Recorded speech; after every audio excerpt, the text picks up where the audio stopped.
Jésus-Christ est Dieu. Monter ce matin. Bonjour pasteur, merci de me repasser la parole. Pour dire que j'étais en train de scroller mon TikTok et je vous ai vu en ligne. Étant donné que vous m'entendez? Oui, très bien. Je demande aux gens de tapoter. Ouais, le constat que j'ai fait ces 2 jours, c'est que vous avez innové un temps soit peu. Il y a des micros et voilà, on sent que le pasteur a ce travail-là de façon à ce que les gens puissent s'intégrer au christianisme et croire à la même occasion que Jésus est Dieu. Voilà, effectivement. Du coup, moi, je suis musulman et j'ai l'idée comme ça qui turlupine. Je me pose beaucoup de questions.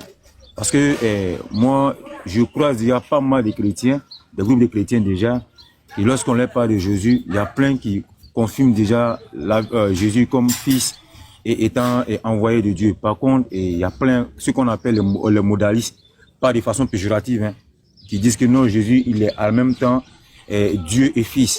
Et bon, ça en fait des caisses, ça fait tellement et ça fatigue la cervelle.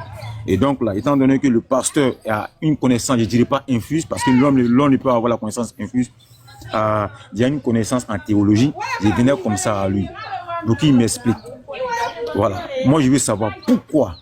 Comment se fait-il que, ouais, salut frère, se fait-il que Dieu qui est Jésus, on puisse le démontrer, et ça avec tellement d'acrobatie, afin que nous, qui sommes aux alentours, qui ne comprenions pas, puissent comprendre sa déité et puissent savoir à la même occasion qu'il soit Dieu le Créateur. Parce qu'il faut tout un cheminement, il faut toute une acrobatie. Pourtant, dans la Bible, il a écrit que, non, que Jésus même rencontre que non, Dieu l'a envoyé. Et ça, je pense que c'est sans embâche, sans aucune ambiguïté. Et dans la même occasion, on va encore nous dire encore, ce même Jésus, il est Dieu. Et donc, la question qui me fatigue, c'est celle-là même. Comment ça se fait que il n'est pas écrit nommément Jésus Dieu, pour qu'on puisse déjà, bon, qui veut croire, il croit, qui ne veut pas croire, ne croit pas. Mais quand déjà il faut déjà des versets ambigus, il faut coller, chercher d'autres versets. Donc, je venais à vous comme ça pour plus d'explications. Excusez-moi si j'ai fait long. Merci. Merci, Fagoli, c'est très bien. Comment on appelle, ta réflexion est légitime, c'est normal. Et j'avoue que Jésus-Christ, divinité de Jésus-Christ, c'est vraiment un mystère. Pourquoi? Parce que ce qui échappe beaucoup de personnes, beaucoup croient que l'existence de Jésus a commencé par ses 33 ans de vie sur cette terre. C'est là où commence le problème des musulmans et les négateurs de la divinité de Jésus. Selon la Bible, Jésus, son existence n'a pas commencé par les 33 ans. Donc, à partir du moment où tu veux utiliser, tu veux t'appuyer sur les 33 ans de vie de Jésus sur la terre, tu vas faire fausse route. Tu vas faire fausse route. La première question que tu dois te poser, c'est ça. Selon la Bible, est-ce que l'existence de Jésus a commencé par Marie? Parce que c'est à partir de là qu'il vient jouer le rôle de serviteur. Il vient jouer une fonction de serviteur. Et par rapport à la fonction de serviteur, il a un discours approprié. Puisqu'il est venu en tant que serviteur, il est venu servir. Il ne peut pas parler comme Dieu. Regarde ce que lui-même il dit ici. Dans Matthieu 20, regarde. Ah, je n'ai pas besoin de vos prêts. Regarde ici, mon frère. Parce que le gros problème, c'est ça. Beaucoup font naufrage sur ça. Regarde ce que Jésus dit. Matthieu 20, le verset 28. C'est ainsi que le Fils de l'homme est venu. Tu vois, non pour être servi. Donc, il n'est pas venu pour se glorifier, il n'est pas venu pour être adoré. Non, il n'est pas venu pour ça.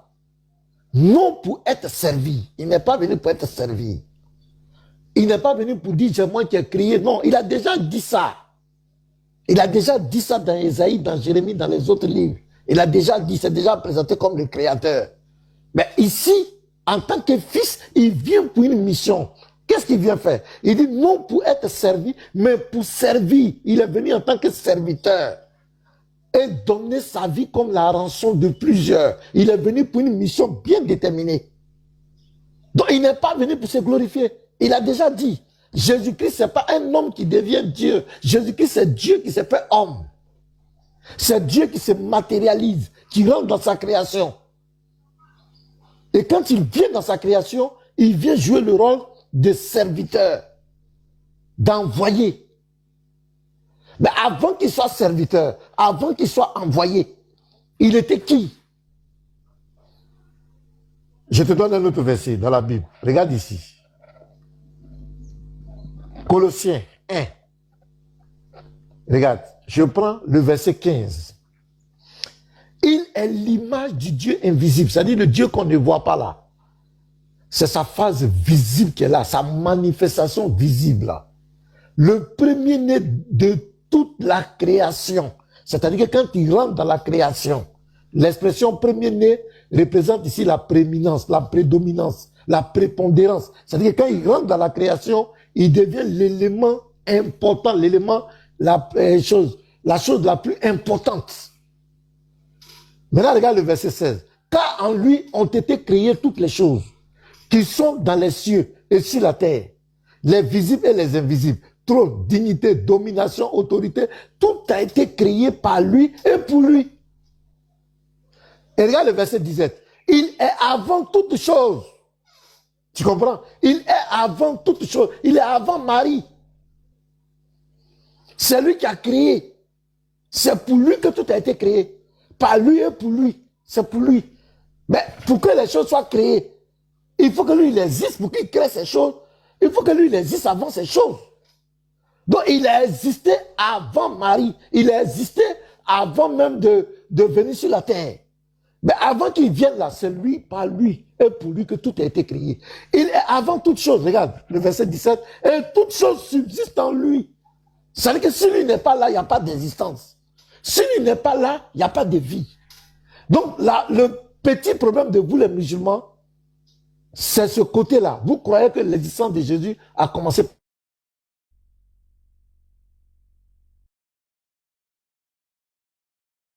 C'est tout ce qu'il va dire. Mais si Jésus était Dieu, pourquoi il a prié? Si j'étais Dieu, pourquoi il a dit je ne sais pas? Si Jésus était Dieu, pourquoi il a dit mon Père m'a envoyé? Si Jésus était Dieu, est-ce que Dieu t'a... C'est ce que tu vas dire. Tu ne peux pas donner d'autres arguments. Mais tout ça, ça concerne ses 33 ans de vie. Or, la Bible te dit qu'il a existé avant les 33 ans de vie. Quand tu prends Michée 5, le verset 1 à 2, on te dit son origine remonte au jour de l'éternité. Son origine remonte au jour de l'éternité. Donc tu comprends, mon frère. Donc la première des choses, est-ce que l'existence de Jésus a commencé par les 33 ans de vie? Si on a réglé ça, c'est fini. On va se comprendre maintenant, tu vas comprendre la divinité. Mais tant que vous allez vous focaliser sur les 33 ans de vie de Jésus sur terre, vous allez faire fausse route. Nous les chrétiens ne sommes pas bêtes pour adorer un nom par là en enfer. Vous croyez que tous les chrétiens qui sont là sont tous envoûtés, sont devenus tous bêtes quoi? Non, non, non. On sait qui est Jésus. On sait où il est quitté. On sait où il est quitté. Vous croyez qu'on est bête pour venir adorer un homme? Ou bien les versets que vous citez, nous on ne connaît pas? Les versets que vous citez là, vous croyez que nous on ne connaît pas? C'est notre livre de foi. Vous croyez que nous on ne connaît pas? Quand on vous voit citer les versets, voilà, j'entends, Jean 17, 3, vous croyez que vous avez lu ça avant nous? Vous croyez que vous avez, Jean 20 verset, vous croyez que vous avez lu ça avant nous? Non, non, non. On n'est pas envoûté. Mais on te dit, c'est le même qui est l'envoyé, c'est le même qui est l'envoyeur. C'est le même, c'est pas quelqu'un d'autre. Son existence n'a pas commencé par Marie. Il existe, et c'est pourquoi il a même dit, avant qu'Abraham fût, je suis. Le Goémi, il proclame là son éternité. Sinon, en français, il devait dire, avant qu'Abraham fût, j'étais. Mais il dit, je suis. Et tu vas voir que les Juifs vont prendre des pierres pour le lapider. Parce qu'il a proclamé quelque chose. Dans Exode 3, le verset 14 à 15, il a dit quelque chose qui a frappé dans la tête. Dans le frère, voilà un peu la première partie que je te dis. Jésus-Christ, son existence n'a pas commencé par les 33 ans de vie. Si tu te focalises sur les 33 ans de vie, tu vas faire fausse route. Voilà, donc je t'écoute pour la première partie, je t'écoute. Si tu as quelque chose à dire. Et maintenant, on va rentrer dans le fond. Vraiment, merci, pasteur. Je vous ai bien écouté. Mais après, comme j'ai dit là, moi, ça paraît assez boursoufleux. Et je ne serai pas dans les arguments circulaires. Non, non, c'est pas possible. Parce que je ne vais pas vous citer des versets et tout cela pour paraître comme tout le monde. Je vais rester dans tout ce qui est technique. Parce que quand vous dites qu'il est l'image de Dieu invisible, et que dans la Bible il est écrit que, non, que personne ne peut voir Dieu et vivre, je me dis de quelle image dont il est question à partir de là. C'est quelle image dont il est question. Parce que déjà, il faut arriver maintenant à comprendre maintenant la quintessence maintenant de cette parole-là. Jésus est l'image de Dieu invisible. Allez-y comprendre. Ça fait référence à une métaphore. C'est à dessein. Il faut pouvoir l'expliquer de façon à ce que ça ne soit pas l'image de Dieu que vous puissiez penser. Parce que Dieu n'a pas d'image. Non, non. D'après la Bible elle-même. Et donc, quand vous dites encore que non, comment on appelle, il est le premier, avant Abraham, je fus. Encore heureux que ce soit Abraham. Il n'a pas dit avant Adam. Hein. Que je sache, Adam, c'est le premier être sur terre. Il n'a pas dit avant Adam, il dit avant Abraham. Parce que Abraham, c'est le père du monothéisme, le père de la foi. C'est pourquoi lui, Jésus s'inscrit, il dit Abraham, parce que Abraham il est même descendant d'Abraham, si ma mémoire est bonne.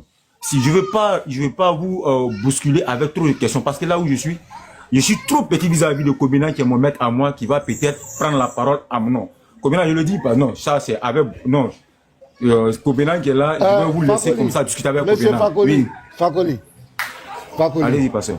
Voilà, tu disais que quoi? Tu dis que la Bible dit que Dieu n'a pas d'image. Donne-moi le verset. On peut avoir le verset. Là, ce que j'ai dit premièrement, c'est que la Bible déclare que personne ne peut voir Dieu et vivre. Et Jésus même a dit dans une de ses, comment on appelle, dans la Bible, lorsqu'on lui parlait, il dit, vous n'avez jamais vu Dieu, vous n'avez jamais vu ni sa face, vous n'avez jamais entendu sa voix, pardon, et ni vu sa face. Jésus même l'a bien signifié et clarifié.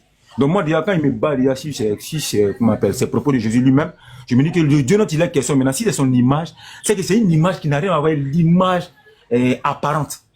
Non, ça c'est la philosophie maintenant. Ça c'est la philosophie, ça c'est ta pensée. Ça c'est ta pensée. Nous on vient dans les Écritures. Est-ce que tu crois à l'omnipotence de Dieu? Omniscience. Je suis d'accord. Non, j'ai dit l'omnipotence. Fermement. L'omnipotence.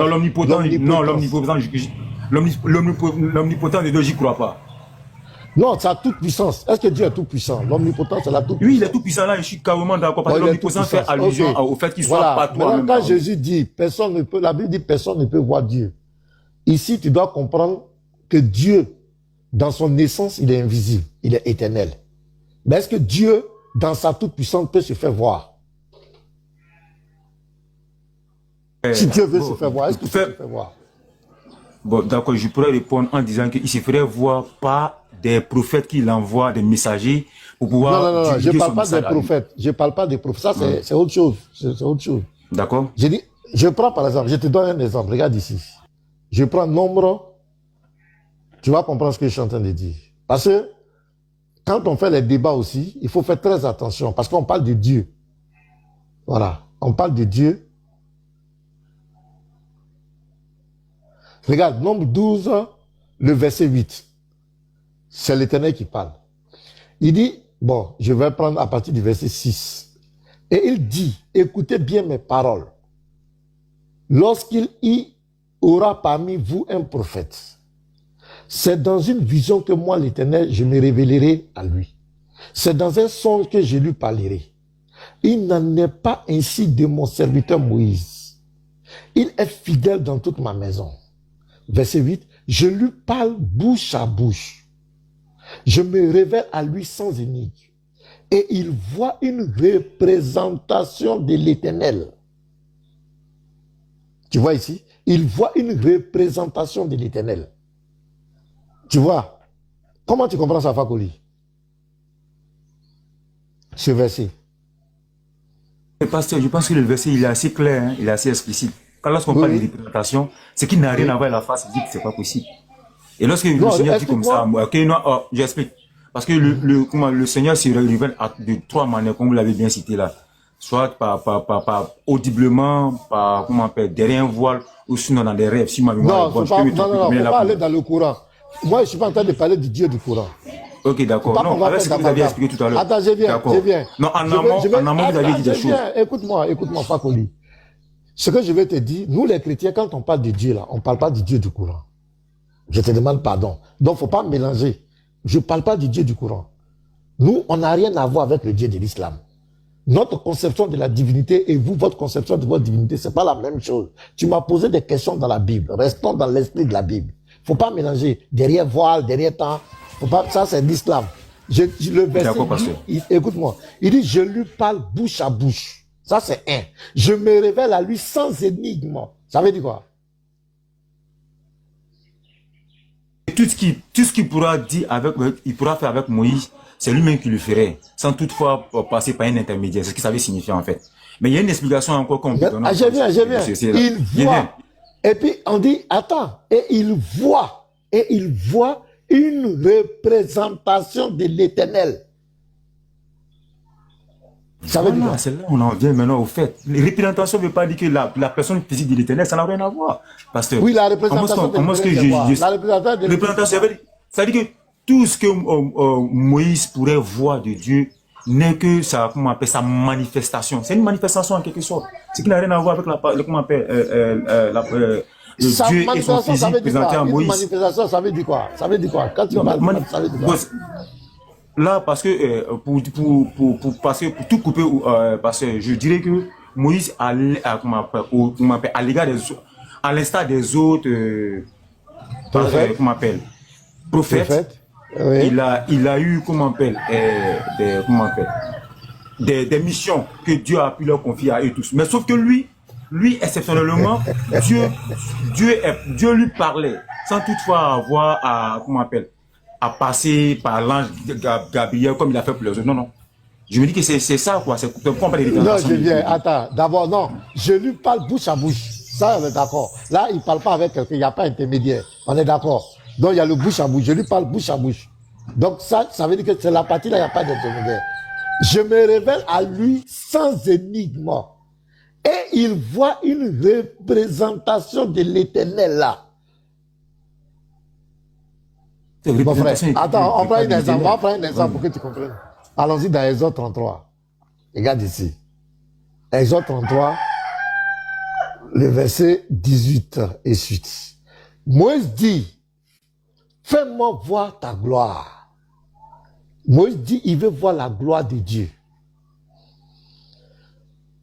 L'Éternel répondit, je ferai passer devant toi toute ma bonté. Et je proclamerai devant toi le nom de l'Éternel. Je fais grâce à qui je fais grâce, et miséricorde à qui je fais miséricorde. Verset 20. L'Éternel dit, tu ne pourras pas voir ma face. Ça dit ma gloire là. Tu ne peux pas voir. Aucun homme ne peut voir ça et puis vivre. Ce n'est pas possible. Car l'homme ne peut me voir et vivre. Tu ne peux pas me voir dans ma gloire. Tu vas consumer, tu vas devenir cendre. L'Éternel dit, maintenant écoute, l'Éternel dit, voici un lieu près de moi. Tu te tiendras sur le rocher. Quand ma gloire passera, je te mettrai dans un creux du rocher et je te couvrirai de ma main jusqu'à ce que j'ai passé. Et lorsque je retournerai ma main, tu me verras pas derrière, mais ma face ne pourra pas être vue. Tu vois ici, il y a une action entre l'Éternel et Moïse. Entre l'Éternel et Moïse. Comment tu expliques ça? Fagoli. Il dit, et lorsque je retournerai ma main, tu me verras pas derrière. Tu me verras pas derrière, mais ma face ne pourra pas être vue. Explique-moi ça, Fagoli. Je pense qu'il y a mon covenant qui a levé la main qui voulait peut-être intervenir. Mais bien avant qu'il n'intervienne, je dirais seulement que au risque de me répéter, pasteur, c'est-à-dire que tout ce que Dieu pourrait dire à Moïse, je pense que c'est dans un cadre assez spécifique, quoi. Il parle même de, tu ne pourras pas voir ma face déjà. Pour dire que Moïse, en aucun cas, ne pourra le voir. Parce que je me souviens bien dans la Bible, il a décrit, Moïse a dit que Dieu remontera ses eaux. Il a dit ça aux enfants d'Israël. Et on se rend compte que ce n'est pas Dieu qui est venu. C'est plutôt Dieu à non, c'est la même chose. Fakoli, pardon.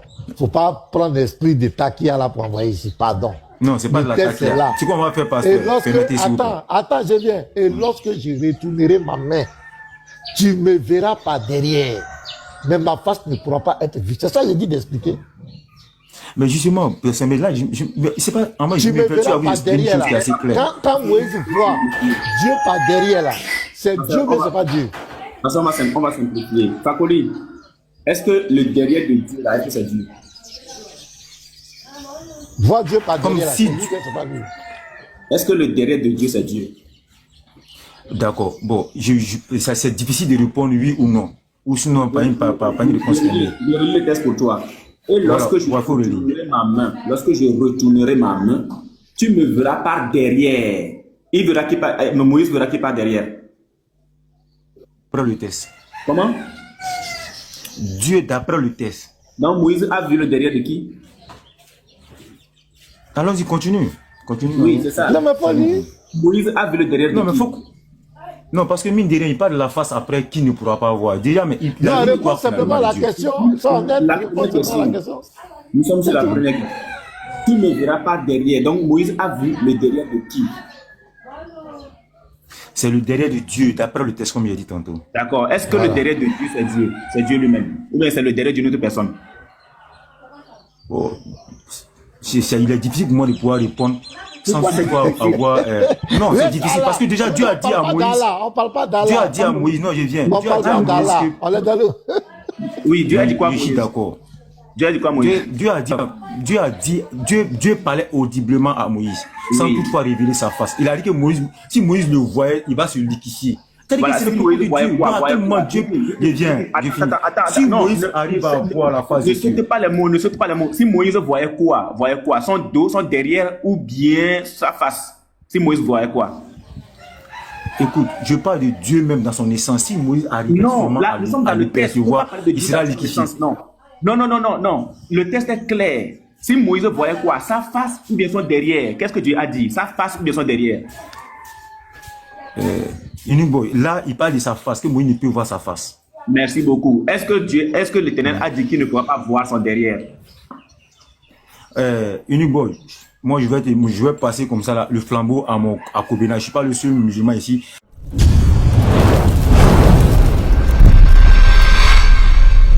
Jésus-Christ est Dieu.